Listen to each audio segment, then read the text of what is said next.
So we've got our mushrooms and we've used portobello, mini baby portobello mushrooms. Those are gonna go into the pan with the olive oil and we need them to cook down.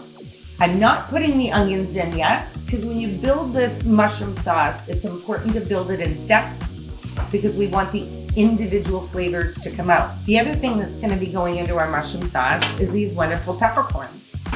So just like out of the pepper grinder, these are the full corns. I'm just gonna put some salt right in the top before we throw them in the pan.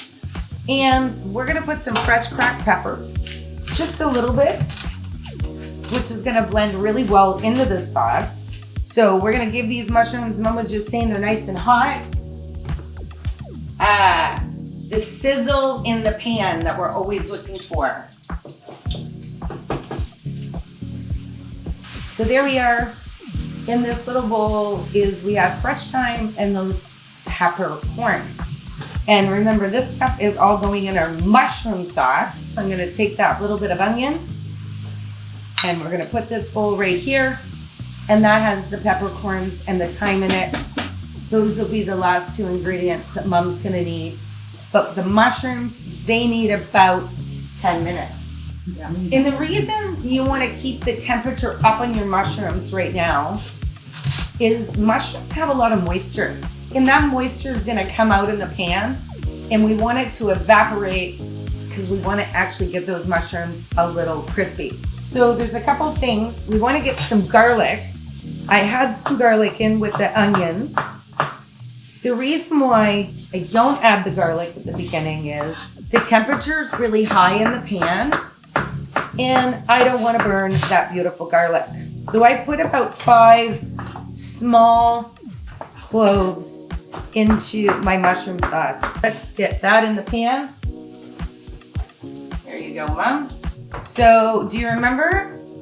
The mushrooms were the top of the pan and the pan was full. And now they have cooked down. You see that beautiful garlic. So we're gonna add the peppercorns and the thyme. And I love that I'm doing it right here because the scent is amazing when that hits the heat. And then what I'm gonna do is I'm gonna create a little space in the middle. Mom's gonna put a little bit of olive oil right in the middle of this very hot pan. And we're gonna pour the onions right into the middle of this pan. And the reason why those mushrooms are cooked really nicely, I'm pushing them to the edge of the pan. You could take them out, but I wanna cook the onions up and get the onions cooking. And I wanna keep the flavor of the onion strong, and then we'll mix the two of them together and add in some of our liquid. So there you go, Mom.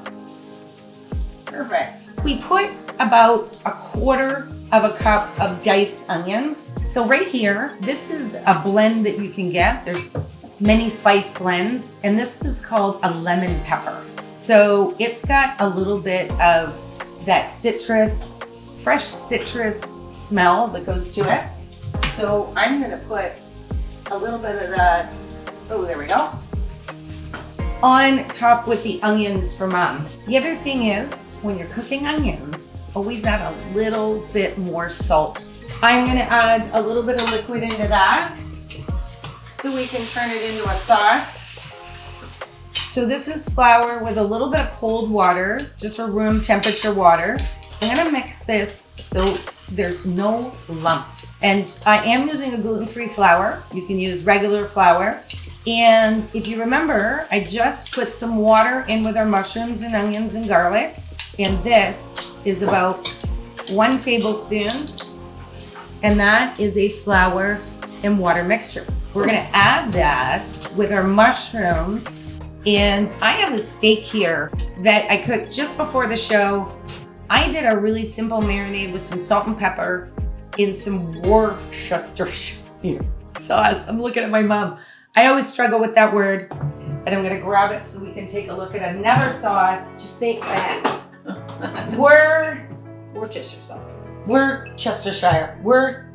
Worcestershire.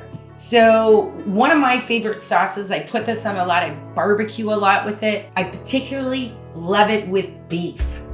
And this is one, so it's a Liam Perrins Worcestershire sauce.